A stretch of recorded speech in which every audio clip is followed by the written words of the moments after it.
اعوذ باللہ من الشیطان الرجیم بسم اللہ الرحمن الرحیم۔ معزز سامعین، ہم آپ کے سامنے سورہ آل عمران کی آیت نمبر 31 سے ترجمہ پیش کر رہے ہیں۔ اللہ رب کریم نے ارشاد فرمایا، قل، آپ کہہ دیجئے۔ کسے کہہ رہا ہے؟ جناب محمد الرسول اللہ صلی اللہ علیہ وسلم سے اللہ رب العالمین خطاب کر رہا ہے کہ اے نبی آپ کہہ دیجئے، ان کنتم تحبون اللہ، کہ اگر تم اللہ سے محبت رکھتے ہو، فاتبعونی، تو تم میری اتباع کرو، میری تابع داری کرو۔ دیکھیں اس آیت کریمہ میں اللہ رب کریم نے واضح کہہ دیا کہ اگر تم مجھ سے محبت کرتے ہو، اے نبی کہہ دو کہ اگر تم اللہ سے محبت کرتے ہو اور یہ دعویٰ کرتے ہو تو ان سے کہہ دو کہ اللہ سے محبت تب ہوگی جب تم نبی سے محبت کرو گے، نبی کی اتباع کرو گے۔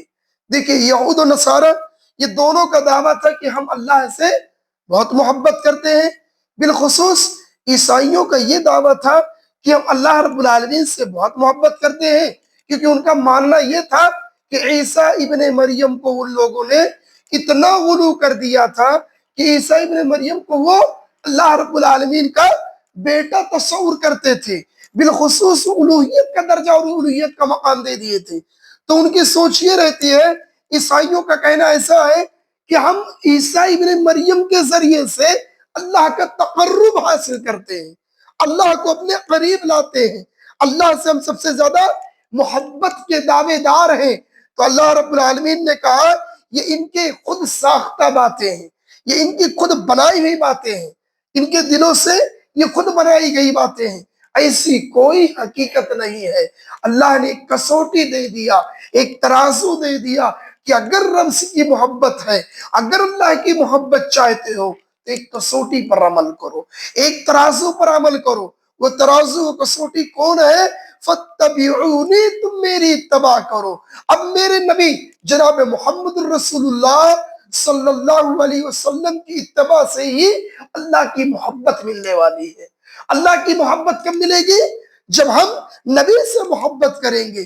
اب یہ سوچ لو کہ صرف اللہ سے محبت کر کے ہم دنیا میں جنت حاصل کر لے آخرت کے اندر تو ناممکن امر ہے۔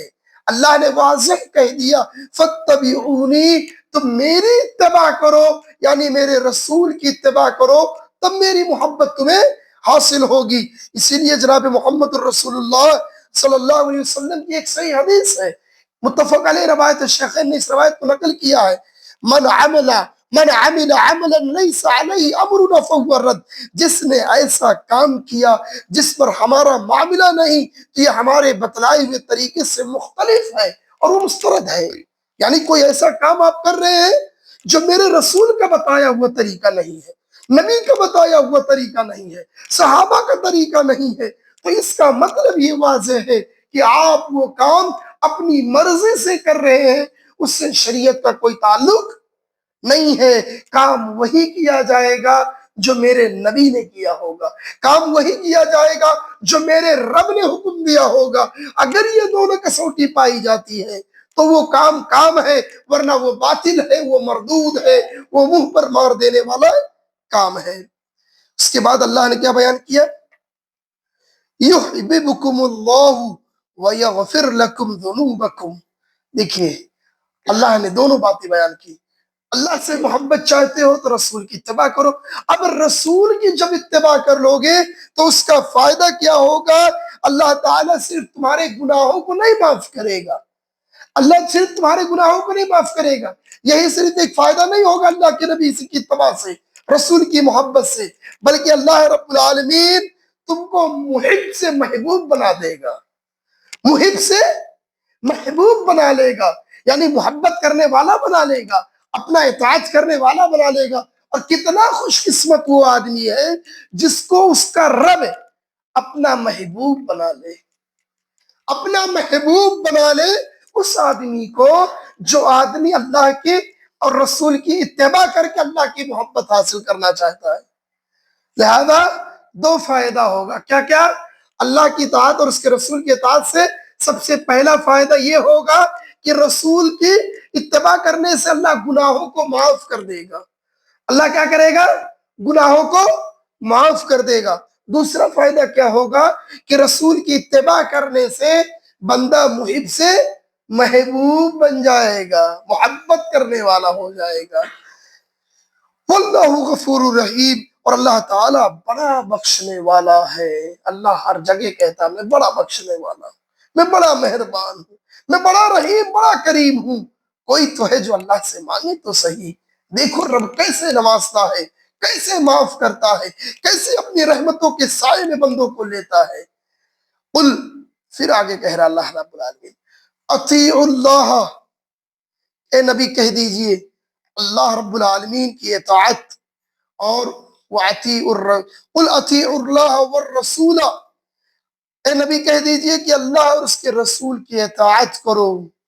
فَإِن تَوَلَّوْا فَإِنَّ اللَّهَ لَا يُحِبُّ الْكَافِرِينَ، اگر یہ منہ پھیر لے تو بے شک اللہ کافروں سے محبت نہیں کرتا۔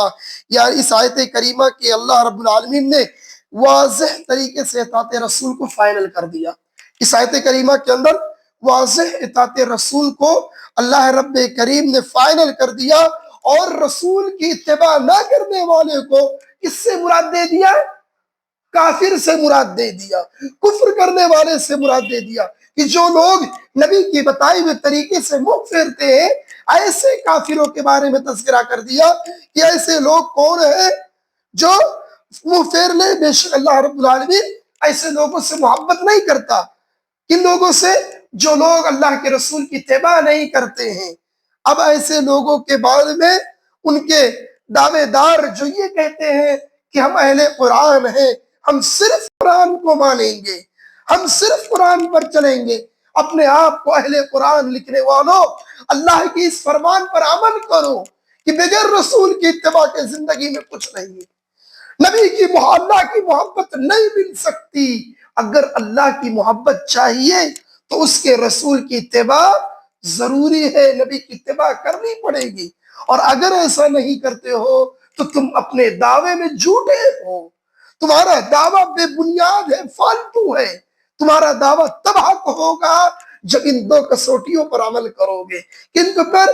اطیعوا اللہ و اطیعوا الرسول، اللہ کی بھی اطاعت، اس کے رسول کی بھی اطاعت، دونوں حکموں پر چلنا ہے، دونوں حکموں کی اتباع کرنا ہے۔ ایک آدمی صرف شرک سے روک دے، گناہوں سے روک دے، اور وہ نبی کی اتباع نہ کرے، رسول کی اتباع پر نہ چلے، اپنی زندگی کے اندر ان تمام مراحل پر عمل نہ کرے جس پر نبی نے کیا، تو آدمی کیا ہوگا؟ گمراہ ہو جائے گا، وہ آدمی کافر ہو جائے گا۔ میں واضح جملے میں کہتا ہوں، جو نبی کی اتباع نہیں کرتے وہ صرف اہل قرآن اپنے آپ کو مانتے ہیں، صرف قرآن پر عمل کرنے والے اپنے آپ کو بولتے ہیں، وہ واضح طریقے سے قرآن کی اس آیت سے وہ کافر ہے، قرآن کریم کی اس آیت سے وہ نبی کے طریقے پر نہیں ہے۔ اور یہ واضح جملہ ہے کہ جو نبی کے طریقے پر نہیں ہے وہ باطل ہے، وہ مردود ہے، وہ جہنمی ہے۔ تم کتنا بھی دعویٰ کر لو، کل قیامت کے دن رسول کے حوض کوثر پر تب ملاقات ہوگی جب تم رسول والے بن جاؤ گے، اللہ کے اطاعت اور اس کے رسول کے اطاعت کرنے والے ہو جاؤ گے۔ لہذا معزز ناظرین، ان دو آیت کریمہ سے واضح ہو گیا کہ اگر اللہ اور اس کے رسول کی محبت چاہتے ہو، اللہ سے محبت چاہتے ہو کہ رب تم سے محبت کرے، اللہ تمہیں اپنا محبوب بنا لے، تو اس کی دو ایک ہی کسوٹی ہے کہ اس کے لائے ہوئی شریعت یعنی آخری نبی جناب محمد رسول اللہ صلی اللہ علیہ وسلم کی اتباع کو اپنی زندگی میں اوڑھنا اور بچھونا بنا لو۔ یہی زندگی ہے، نبی کے طریقے پہ اپنی زندگی کو کاٹو، اکیلے سے، اکیلے میں، تنہائی میں قرآن کی تلاوت کر کے، قرآن کی تفسیر کو پڑھ کے اپنی زندگی میں چینجنگ نہیں لا سکتے ہو جب تک کہ رسول کی حدیثوں پر عمل نہیں کرو گے۔ دونوں چیزوں کو لے کر چلو، یہی نجات ہے، ورنہ اگر ایک راستے کو اپنا لیے تو راستے سے بھٹک جاؤ گے۔ اللہ کے نبی کا راستہ، رب کا راستہ بڑا صاف ہے، شفاف ہے۔ اس راستے سے جو بھٹک گیا وہی گمراہی کے راستے پہ جائے گا، وہی ضلالت کے راستے پر جائے گا۔ اگر ہدایت پانا چاہتے ہو، اگر چاہتے ہو صراط مستقیم کا راستہ، تو آؤ اطیعوا اللہ اطیعوا الرسول کی طرف، آؤ اللہ اور اس کے رسول کی طرف آؤ، پلٹ جاؤ، نبی کی اتباع کر لو، اللہ کے قرآن پر عمل کر لو، زندگی سنور جائے گی، زندگی سج جائے گی۔ اگر اس سے ہٹے تو گمراہ ہو جاؤ گے۔ اللہ سے دعا ہے کہ رب کریم ہمیں اپنی زندگی کے اندر اطیعوا اللہ و اطیعوا الرسول پر عمل کی توفیق عطا فرما۔ اے اللہ ہمیں اپنی زندگی کے اندر قرآن اور حدیث پر چلنے والا بنا دے، فہم صحابہ پر چلنے والا بنا دے، منہج سلف پر چلنے والا بنا دے۔ آمین، تقبل یا رب العالمین۔ سبحانک اللہم بحمدک، اشہد ان لا الہ الا انت، استغفرک واتوب الیک۔